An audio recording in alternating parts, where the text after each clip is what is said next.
Hello friends, स्वागत करती हूँ मेरी कहानियाँ चैनल में। लेकर आई हूँ नीलिमा कहानी का पार्ट 9।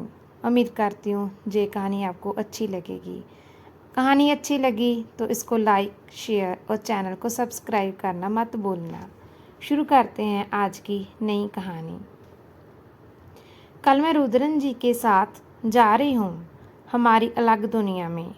फिर भी लावण्या में आए बदलावों पर मुझे यकीन नहीं हो रहा। लावण्या ने हमारी इतनी मदद की है। मुझे लगता है जैसे लावण्या मेरी सच्ची छोटी बहन और दोस्त बन गई है। जो भी हो, कल मैं रुद्रन जी के साथ एक नई जिंदगी शुरू करने की ओर निकल रही हूँ। मीरा की डायरी का आखिरी पेज पढ़ने के बाद नीलिमा की आंखें नम हो गई। उसने मन ही मन में प्रार्थना की कि कहीं वह उस लड़की की मौत का कारण ना बन जाए। अम्मा तुम्हें नीचे बुला रही है, रुद्रन ने नीलिमा के पीछे खड़े होकर कहा।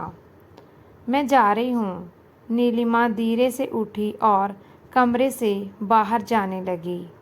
फिर जैसे कुछ सोचकर रुकी और मुड़कर बोली, रुद्रन जी, मैं सचमुच मीरा को नहीं जानती। मुझे तो अब जाकर उसके बारे में पता चला, लेकिन अब मुझे आपके और मीरा के रिश्ते के बारे में पता चला तो मुझे लगा कि शायद हम दोनों को कभी एक नहीं होना चाहिए था। रुद्र ने ठंडे स्वर में जवाब दिया। मैंने अपनी ज़िंदगी के फ़ैसलों पर सवाल उठाने का हक किसी को भी नहीं दिया। मैंने तुम्हारे सामने अपनी कहानी सिर्फ इसीलिए खोली ताकि तुम्हें पता तो चले कि मैं तुम्हें जो दर्द दे रहा हूँ वो क्यों दे रहा हूँ। रुद्र के चेहरे पर जरा भी दया नहीं थी। नीलिमा का दिल तो टूट गया और वह कमरे से बाहर चली गई। बाहर बेंच पर गौरी 2 कप चाय रखकर नीलिमा का इंतज़ार कर रही थी। उनका चेहरा बिल्कुल उदास था। अम्मा, आपने बुलाया मुझे? नीलिमा ने पूछा। हाँ, बुलाया था। जब तक कोई बुलाने ना आए तुम तो बाहर निकलती नहीं, गौरी अम्मा ने तंज कसते हुए नीलिमा को कहा। नहीं अम्मा, ऐसा नहीं है। नीलिमा कुछ कहने लगी, लेकिन गौरी अम्मा ने उसे रोक दिया। बस, ज़्यादा बोलने की ज़रूरत नहीं।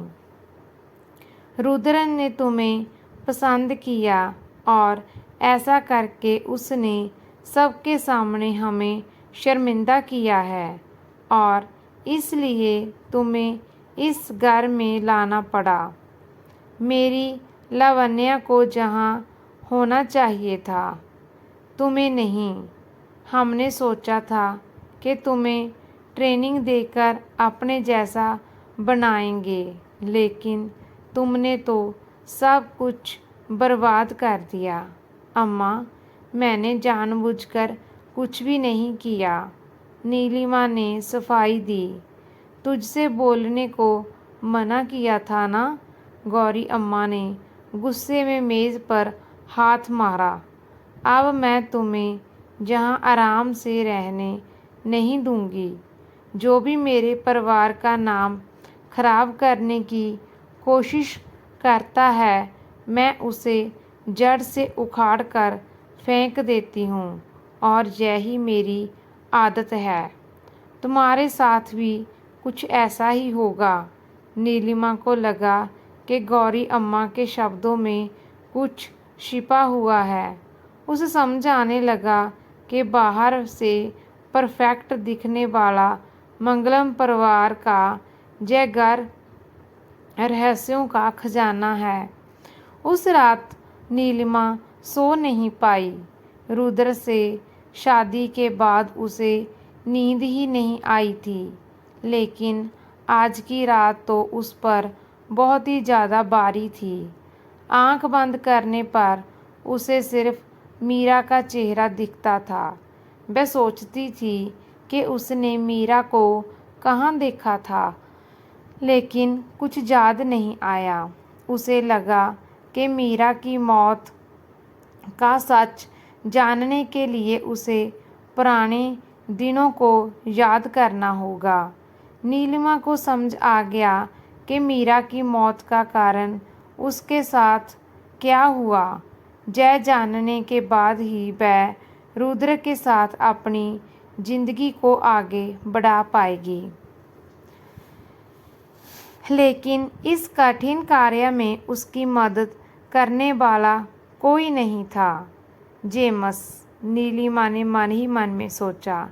जेम्स ही वह इंसान है जिसने कहा था कि वह हर तरह से उसकी मदद करेगा और उसका हमेशा साथ देगा। क्या कल कॉलेज के पास वाली कॉफ़ी शॉप में मिल सकते हो? नीलिमा ने जेम्स को मैसेज किया। हाँ ज़रूर, जेम्स का रिप्लाई आ गया। नीलिमा सोफे पर चादर ओढ़कर लेट गई। सुबह नीलिमा तैयार होकर बैग लेकर बाहर निकल ही रही थी, तभी आर्या ने पूछा, भाभी कहाँ जा रही हो? मुझे कॉलेज जाना है। मेरे जॉब का कॉन्ट्रैक्ट आगे बढ़ाया गया था, लेकिन मैं फिर वहाँ नहीं गई। आज सोचा कि चली ही जाऊँ। नीलिमा ने जवाब दिया। अच्छा ठीक है तो जाओ। प्रताप ने चाय का गिलास पकड़े हुए कहा। गौरी की नज़रों से बचकर जल्दी निकल जाओ। और वह हंसते हुए अंदर चले गए, लेकिन तभी ही गौरी वहाँ आ गई। कहाँ जा रही हो? उन्होंने सख्ती से पूछा। कॉलेज, नीलिमा ने जवाब दिया। क्यों? तुम्हारी पढ़ाई तो पूरी हो चुकी है। इस घर को तुम्हें जॉब पर भेजने की कोई भी ज़रूरत नहीं है। शादी से पहले तुम्हारी जॉब का कॉन्ट्रैक्ट आगे बढ़ाया गया था, लेकिन इसका मतलब ये नहीं हुआ कि मंगलम घर की बहू जॉब करे। देखो आर्या को देखो, उसे गणित में रैंक हासिल की थी। हमने बड़ा जश्न मनाया था, लेकिन उसने कभी कोई आज तक इंटरव्यू तक नहीं दिया। लड़कियों की शोभा घर गृहस्थी में ही होती है। घर में कोई भी गौरी अम्मा के खिलाफ बोलने की हिम्मत नहीं कर सका। अम्मा आप क्या कह रही हैं? जॉब करना क्या गलत है? उस दिन पार्टी में आपने गर्व से कहा था कि मैं टीचर हूँ। अब क्या हुआ? नीलिमा ने गुस्से से कहा। हाँ, तब मैंने कहा था कि तुम टीचर थी, अब नहीं हो, गौरी ने जवाब दिया। नीलिमा का गुस्सा बढ़ गया। वहाँ से भाग जाना चाहती थी। मैंने नहीं सोचा था कि मंगलम परिवार की गौरी अम्मा की सोच इतनी संकुचित होगी। मैंने पढ़ाई की और टीचर बनी ताकि इस घर में यूं ही ना बैठूं। हो सकता है आपको मेरी कमाई की कोई भी ज़रूरत ना हो, लेकिन उससे मुझे जो खुशी मिलती है मैं उसे नहीं छोड़ूंगी। नीलिमा गुस्से में बाहर निकल गई। उसने ड्राइवर से कहा, भैया कॉलेज के लिए गाड़ी निकालो, जहाँ कोई तुम्हें छोड़ने नहीं जा रहा। गौरी अम्मा ड्राइवर को रोक दिया। नीलिमा गाड़ी से उतरकर गौरी अम्मा की ओर देखते हुए बोली, मैं कई जगहों पर बिना किसी के साथ गई हूँ। ऐसा करके अगर आप मुझे रोकना चाहती हो तो मेरा इरादा जाने का ही है। वह तेज़ी से बाहर निकल गई। गेट के पास एक बस आ रही थी। वह हाथ दिखाकर बस चढ़ गई। नीलिमा को चक्कर आने लगा। पल भर में वह जेम्स की बाहों में गिर पड़ी। जेम्स उसे उठाकर नज़दीकी हॉस्पिटल में ले गया। डॉक्टर, वह कैसी है? जेम्स ने पूछा। क्या नीलिमा के साथ कोई तनाव या अचानक स्ट्रेस वाली बात हुई है? डॉक्टर ने पूछा। नहीं, बस हम कुछ बातें ही कर रहे थे, तभी ऐसा हुआ, जेम्स ने डॉक्टर को जवाब दिया। आप हैं? डॉक्टर ने पूछा। मैं जेम्स, नीलिमा का फ्रेंड। मुझे नीलिमा के स्वास्थ्य के बारे में किसी करीबी से बात करनी है। आम तौर पर उसे जहाँ उसकी बहनें शिवा और देविका है उनसे किसी को यहाँ बुलाइए। जेम्स को लगा कि नीलिमा के इर्द गिर्द कुछ अनजान बातें चल रही हैं। उसने नीलिमा का फ़ोन उठाकर देविका को फ़ोन किया और रुद्रन को भी सूचना दी। देविका के आने से पहले ही रुद्र हॉस्पिटल पहुंच गया। क्या हुआ नीलिमा को? कहाँ है नीलिमा? रुद्र ने घबराते हुए पूछा। कुछ नहीं, बस चक्कर आया, वह गिर गई। मैं उसे तुरंत ही हॉस्पिटल ले आया। डॉक्टर ने कहा है कि उसे किसी रिश्तेदार से बात करनी है, इसीलिए मैंने आपको बुलाया है, जेम्स ने बताया। रुद्र आधी बात सुनकर ही डॉक्टर के कमरे में घुस गया। डॉक्टर, नीलिमा कैसी है? उसने पूछा। आप कौन हैं? डॉक्टर ने कहा। मैं नीलिमा का पति हूँ, रुद्र प्रताप मंगलम। बैठिए, डॉक्टर ने कहा। रुद्र बैठ गया। उसके हाथ कांप रहे थे। भले ही उसे नीलिमा से कोई भी लगाव नहीं था, लेकिन अब वह उसकी जिम्मेदारी थी। ऐसे में नीलिमा को कुछ होने का डर उसके चेहरे पर साफ साफ दिख रहा था। जब नीलिमा जहाँ आई तब उसका बीपी बहुत ही ज़्यादा था। मैंने पहले भी कहा था कि नीलिमा को ख़ास ख्याल रखने की ज़रूरत है। उसका दिमाग अभी पूरी तरह से ठीक नहीं हुआ है, डॉक्टर ने कहा। नीलिमा को क्या बीमारी है? रुद्र ने हैरानी से डॉक्टर से पूछा। क्या नीलिमा के घर वालों ने आपको कुछ भी नहीं बताया? मैंने तो शादी से पहले ही कहा था कि लड़के के घर वालों को उसकी हालत के बारे में बता देना चाहिए।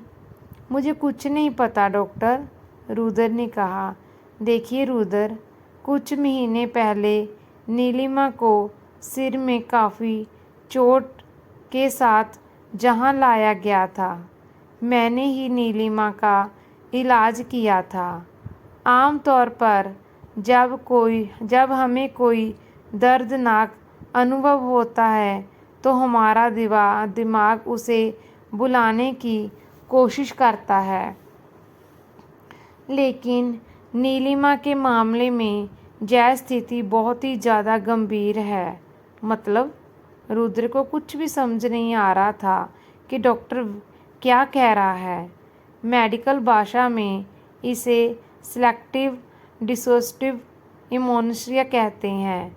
यह एक मानसिक स्थिति है जब कोई बहुत दर्दनाक या डरावना अनुभव होता है तो दिमाग उसे भूलने की कोशिश करता है।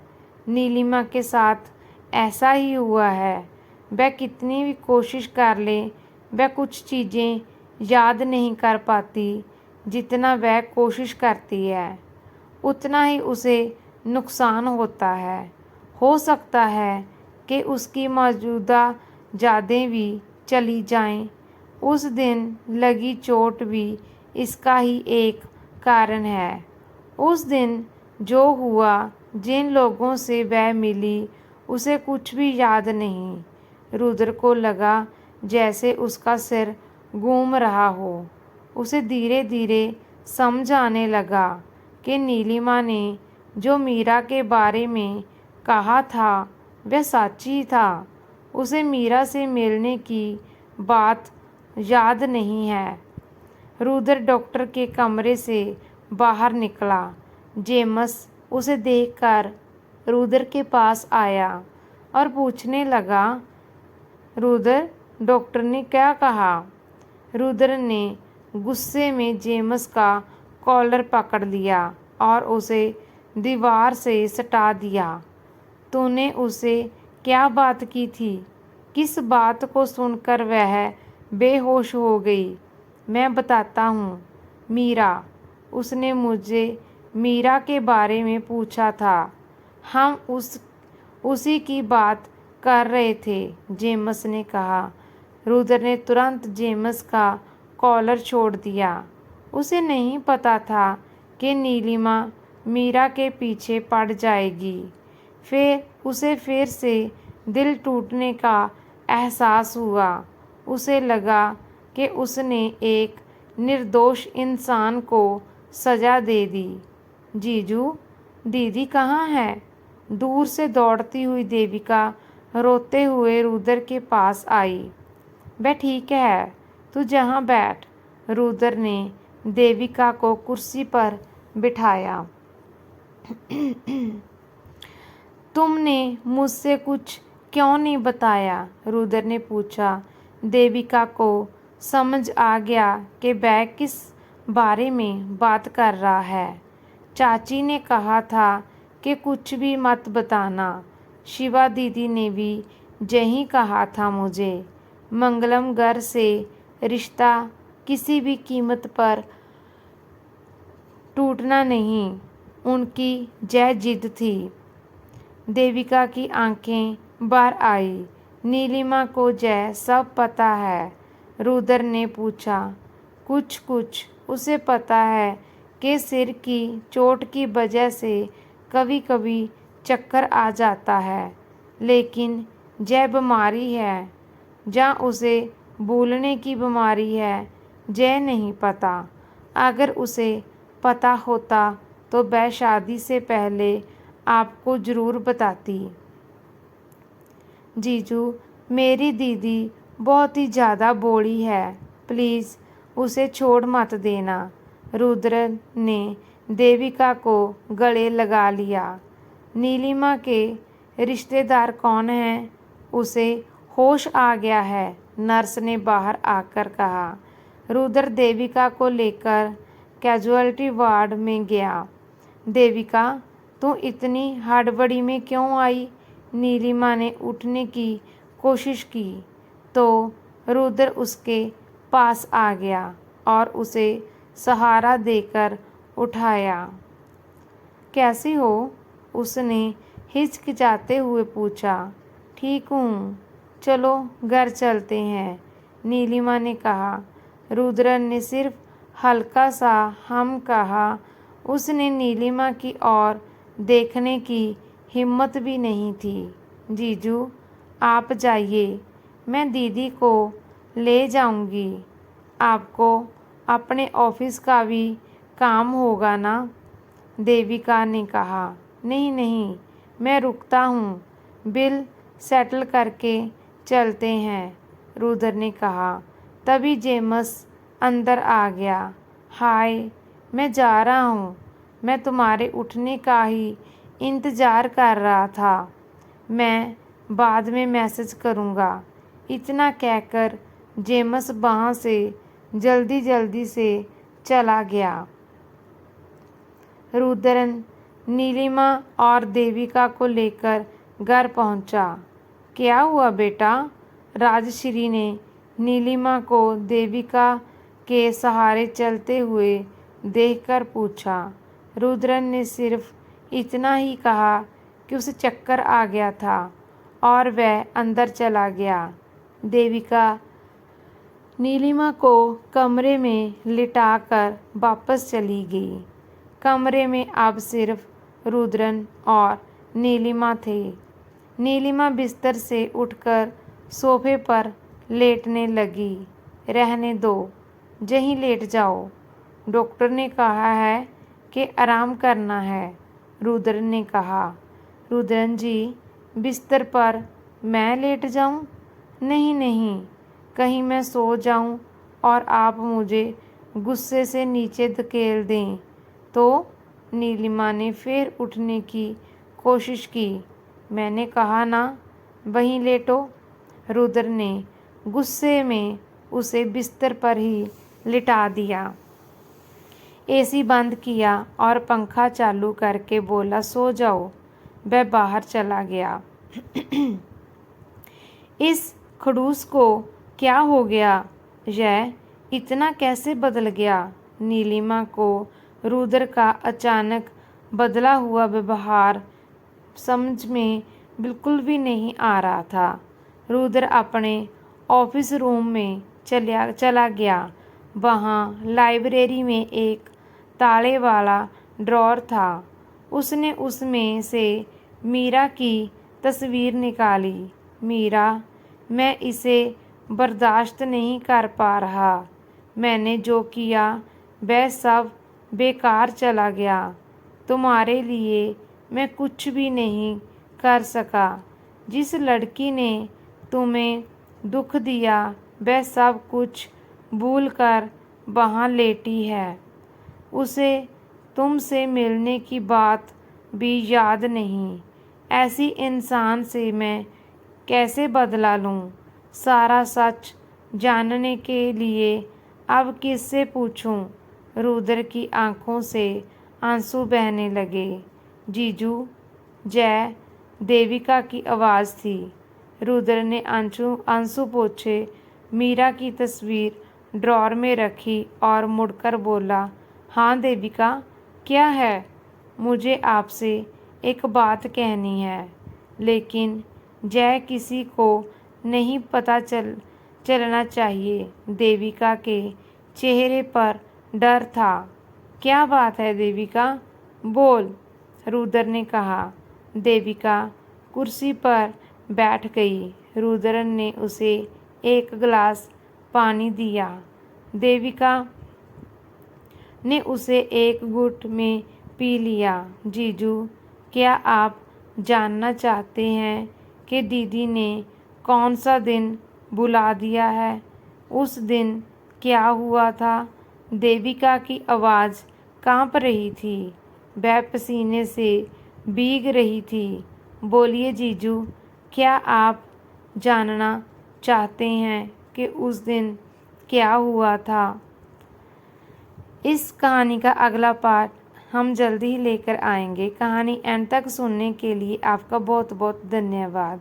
कहानी अच्छी लगी तो प्लीज़ इसे लाइक, शेयर और चैनल को सब्सक्राइब ज़रूर करना। धन्यवाद।